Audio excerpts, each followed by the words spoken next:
toyunu kımaylıcı bu kabe. Kımaylı demezsen. Ağzına tıkırdı ben bana kımaylı demezsen cuma. Kanka ne? Bak erteme toyuldu. Düşem kesire soyuldu. Etken birisi mağamanın Nurkan'ın 65 koy kaptımız. Tumuğunu aldık 13 koyga. 170 koyduk da toyunu kapattınız. Hem de kalbim kız geldi. Kalbim yanı bak. Toy kılan gelmez. Toyluk yedeni çıkıp şeydirsen bana. Toyluk yenek yedim de. Toyluk yenek patam de. Toyluk yenek yitiyor. Bunu türlü sen bul hemen. Yerlikte olsa keysen. Toyluk yenek yapamsan sonra toy kımayla ben de. Turgutçu. O poloğun göş yok şuna. Birimiz tukum bez polo oytumuz. Saram. Toyğımı tukum besi polo oytada. Göş olmasa. Yok hadi. Nermandan? Anar beğenime gelmiş oğlum ha. Makyaya mimalını aldı koyğılı. Yok.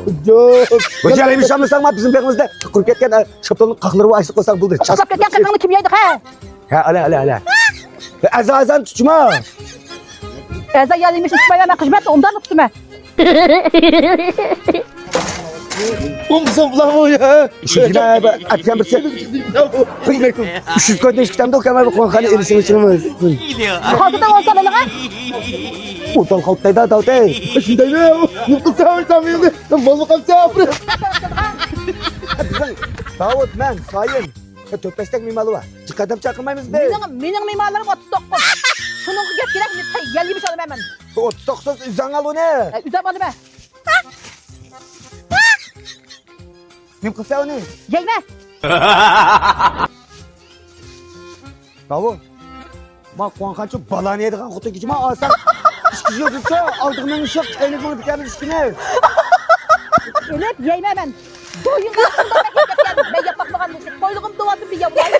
Babay ma, tutun tamam yolun olsun yapalım olsun beğenmeyi.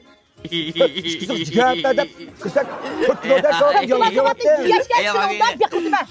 Kötülükler al. Olmasa vicdan yak. Seni ürün çıktı Sümeyye diyen kutumda besle istemem ben seni. Yanalım sen Sümeyye ne? Yığma. Ay cıkla kal ben mimarlarım cık. Eline kalsın ilişkine.